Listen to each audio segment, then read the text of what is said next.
Digital के दौर में लोग थिएटर से ज्यादा ओटीटी प्लेटफॉर्म्स के दीवाने होते जा रहे हैं। लेकिन ये ओटीटी प्लेटफॉर्म्स जितनी इजीली एंटरटेनमेंट के ऑप्शंस अवेलेबल कराते हैं, उतनी ही तेजी से अश्लीलता भी फैला रहे हैं। तो ऐसे में भारत सरकार ने अश्लील कंटेंट पब्लिश कर रहे कई ओटीटी प्लेटफॉर्म पर एक्शन लिया है और 18 ऐप्स को पूरी तरह से बैन कर दिया है।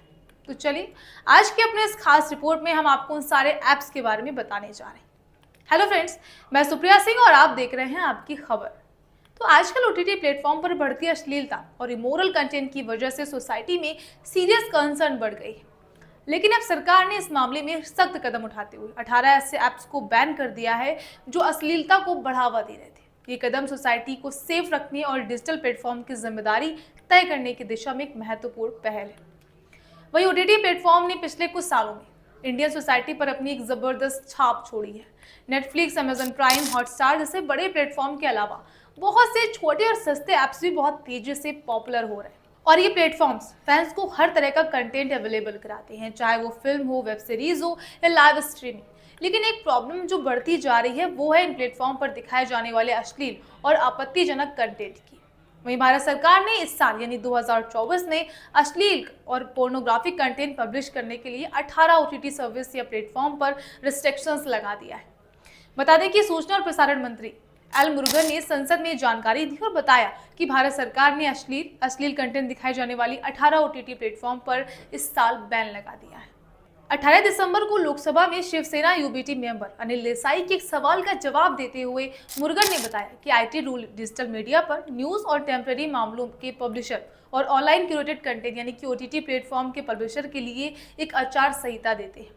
सूचना और प्रसारण मंत्रालय ने अलग अलग कोऑर्डिनेटर्स के साथ कोऑर्डिनेशन में कार्रवाई की और इन प्रावधानों के तहत अश्लील कंटेंट पब्लिश कराने के लिए 14 मार्च 2024 को 18 ओटीटी प्लेटफॉर्म को बैन कर दिया गया है।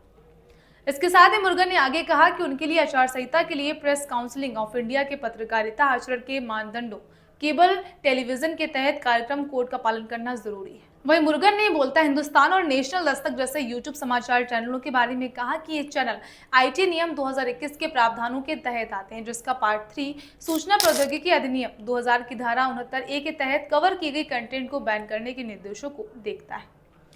वहीं अगर इन ऐप्स के बंद होने की वजह पर बात की जाए तो इन्फॉर्मेशन और ब्रॉडकास्टिंग मिनिस्ट्री ने ओटीटी प्लेटफॉर्म पर बैन लगाने की वजह बताते हुए कहा कि इन प्लेटफॉर्म पर होस्ट किया जाने वाला कंटेंट अश्लील और महिलाओं के अपमानजनक तरीके से दिखाया जाना था।